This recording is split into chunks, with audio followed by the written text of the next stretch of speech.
Ali Hasan Osama কাফের হয়ে গেছে এবং ওনার বউ তালাক হয়ে গেছে, আবার বিয়ে করতে হবে, ওনার আবার কালিমা পড়ে মুসলমান হতে হবে, এটা ওনার ফতোয়ায়। উনি যেদিন আমি গণতন্ত্রকে হালাল বলবো সেদিন তো আমার নিজের ইমানই থাকবে না। আর আল্লাহ না করুক কোনোদিন যদি আমার মুখ থেকে এমন কোনো কথা বের হয়, সবাইকে সাক্ষী রেখে বলে যাচ্ছি, কোনোদিন আল্লাহ না করুক, আল্লাহ না করুক, আল্লাহ না করুক, যদি এই জাতীয় কোনো কথা বের হয় যে আমি কুফরের পক্ষে দালালি করা শুরু করেছি, আমাকে ত্যাগ করবেন, বয়কট করবেন। এই সাক্ষীর সবাই আপনারাও থাকবেন, মিডিয়াগুলোও থাকবে। কোনোদিন আল্লাহ না করুন যদি এমন হয় কুফরের পক্ষে, এই কুফরি ইজমগুলোর পক্ষে মুখ দিয়ে কথা বের হয়, আমাকে বয়কট করবেন। একজন আলেম গিরগিটি না যতবার রং বদলায় তার থেকে অধিক পরিমাণ রং বদলায়।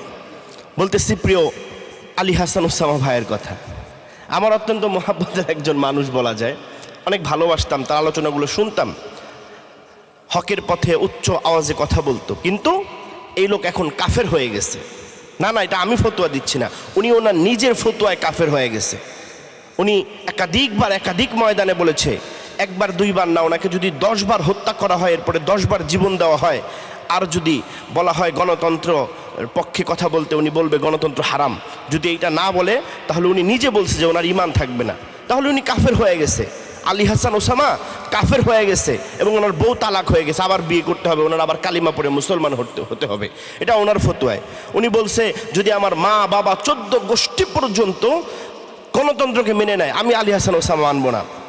এরপরে তো উনি গণতন্ত্র হারাম বলছে। এরপরে যে চরমোনাইকে নিয়ে ওনার কত যন্ত্রণার, কত ব্যথা, হ্যাঁ, চরমোনাই পীর সাহেব হুজুরদেরকে বলে নাই এমন কোনো কথা নাই। আল্লাহ সুবহানাহু তাআলার কি কুদরত, যুগে যুগে যারাই চরমোনাইয়ের বিরোধিতা করেছে, যারাই চরমোনাইকে দালাল বলেছে, মুনাফিক বলেছে, যারাই চরমোনাইকে যেই অপবাদ দিয়েছে, আল্লাহ দুনিয়ায় তাদেরকে সেই অপবাদে অপবাদিত করে ছাড়ছে। এই আলী হাসান ওসামা আজকে জামাতে যোগদান করেছে। আমি জামাতে যোগদান করা খারাপ বলি না, যোগদান করার পরে এখন পর্যন্ত তিনি ক্লিয়ার করে নাই তিনি জামাতে কেন যোগদান করলেন বা আসলে তিনি যোগদান করেছেন কিনা। এবং সে বিভিন্ন মাহফিলে, গতকালকে ওনার যেখানে মাহফিলে ছিল, উনি বলতেছে জামাতের ষড়যন্ত্র। আরে ভাই, জামাতের ষড়যন্ত্র হইলে আপনি হাজার হাজার বিষয় নিয়ে লেখালেখি করতে পারেন, আপনার ফেসবুকে মানুষের চামড়া পর্যন্ত তুলে ফেলেন, চরমোনাইকে নানাভাবে আঘাত করতে পারেন, আপনি এই বিষয়টা পরিষ্কার করতে পারেন না, আপনি তো স্পষ্ট মুনাফিক। আপনি আপনার ভাষায় আপনার ফতোয়ায় আপনি কাফের, আর ইসলামী শরিয়ার ভাষায় আপনি মুনাফিক হয়ে গিয়েছেন। আপনার মতো মুনাফিক কওমি অঙ্গনের জন্য কলঙ্ক। আপনার মতো মুনাফিক কওমি অঙ্গনের জন্য কলঙ্ক। প্রথমে আপনি গণতন্ত্র হারাম বলে বলে খেলাফত মজলিসে ঢুকলেন, খেলাফত মজলিস ঘড়ির মধ্যে ঢুইকা 2-4টা বুঝ দিলেন যে না আমি এই জন্য ঢুকছি, এখানে গণতন্ত্র ওনারা ওইভাবে মানে না, গণভোটের মাধ্যমে গণবিপ্লব করবেন, গণদাওয়াতের মাধ্যমে গণবিপ্লব, গণ আন্দোলন করবেন।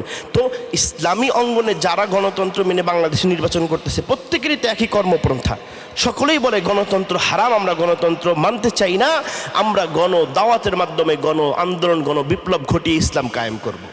এটা তারা বলে আসছে। এতদিন কেন তাদের বিরোধিতা করলেন? আর যদি বিরোধিতা করলেন, এখন আবার কেন ক্ষমতার লোভে জামাতের মতো দলের সাথে যোগদান করলেন?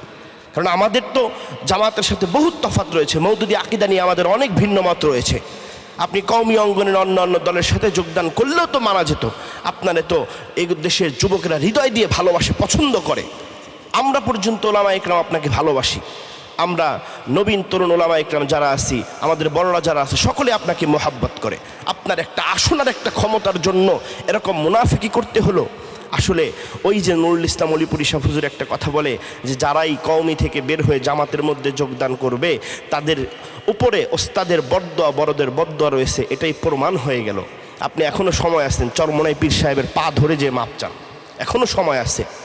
চরমোনাই পীর সাহেবদের নিয়ে যেই কটূক্তি আর যে সমস্ত অশালীন ভাষা, নিম্ন পর্যায়ের ভাষা ভাই আপনি ব্যবহার করতেন, আপনার এখনও সময় আছে। আপনি চরমোনাই পীর সাহেবের পা ধরে মাপ চান, আপনি ফয়জুল করিম সাহেব হুজুরের পা ধরে মাপ চান, না হলে আপনার বেইজ্জতের জিন্দেগি দিন দিন লম্বা হবে। আপনার এই বেইজ্জতের জিন্দেগি এটা লম্বা হতে থাকবে দিন দিন। আপনি ইজ্জত পাবেন না, ক্ষমতা পাইতে পারেন, ইজ্জত পাবেন না। আল্লাহ তাআলা আলী হাসান ওসামাকে বুঝদান করুক।